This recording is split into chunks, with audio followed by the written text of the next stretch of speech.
inú ìbànújẹ́ ńlá ni gbogbo ọmọ ìjọ Celestial Church of Christ tí wòlíì olóògbé Samuel Bílẹ̀wò Joseph Oshoffa tó dá sílẹ̀ iná máa wà báyìí o, pẹ̀lú bí ọmọ bàbá náà tó gbajúmọ̀ nínú ìjọ Sẹ̀lẹ́ ìyẹn wòlíì obìnrin Gbọ́láṣeré Deborah Oshoffa bó má ṣe jáde láyé lásìkò tó fẹ́ kú díẹ̀ tó pé ẹni ọdún 51 51 years of age. Ní ọjọ́bọ̀ ìyẹn ọjọ́ Thursday tí ṣe ọjọ́ 14 oṣù kẹta ọdún 2024 tá a wà yìí, ó ní alukoro ìjọ Celestial Church of Christ káàkiri àgbáyé ọ̀gbẹ́ni Káyọ̀dé Àjàlá ló máa fi àtẹ̀jáde síta ètò tẹlifíṣàn tẹlifíṣàn Yorùbá Tòótọ́ lọ́wọ́ pé wòlíì obìnrin Gbọ́láṣeré Deborah Oshoffa ó ti jáde láyé o, tó sì jẹ́ kó di mọ̀ pé ìròyìn náà bá olórí ìjọ Celestial wòlíì Mobíyì náà Oshoffa ó bá bàbá náà nú jẹ́ kọjá sísọ débi pé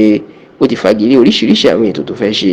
àti àwọn ètò míì nínú ìjọ Celestial báyìí láti ṣèdárò àbúrò ẹ̀ Gbọ́láṣeré Deborah Oshoffa tó dolóògbé. Bó tilẹ̀ jẹ́ pàtẹ́jáde náà kò sọ nǹkan tó ṣe Deborah Oshoffa, ṣùgbọ́n tẹlifíṣàn Yorùbá Tòótọ́ gbọ́ láti ẹnu àwọn tó súnmọ́ mọ̀lẹ́bí Oshoffa wípé àìsàn ráńpẹ́ ni ló máa ṣe Deborah Oshoffa.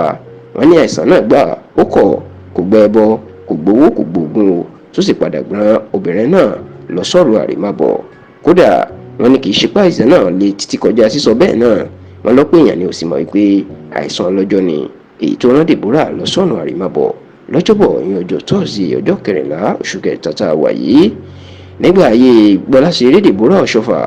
aláàánú ni obìnrin yìí, ó ní àjọ aláàánú tó fi máa ń ṣàánú àwọn èèyàn. Kódà lọ́dún tó kọjá tó ṣe ayẹyẹ 50 ọdún, ọ̀pọ̀ àwọn ọmọ ìjọ Celestial àwọn ọmọdé bíi mẹ́fà ló mú ní ìjọ Celestial kọ̀ọ̀kan tó ń ra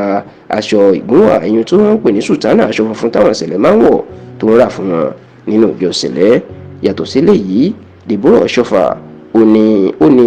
iléeṣẹ́ ìyá Middle Stores and Fabrics níbi tí ó ti ń ta oríṣiríṣi nǹkan àti àwọn aṣọ, tó sì jẹ́ wípé yàtọ̀ sílẹ̀ yìí ó tún jẹ́ wòlíì nínú ìjọ Sẹ̀lẹ̀ tó sì máa ń pín káàkiri ìjọ Sẹ̀lẹ̀ láti wá fi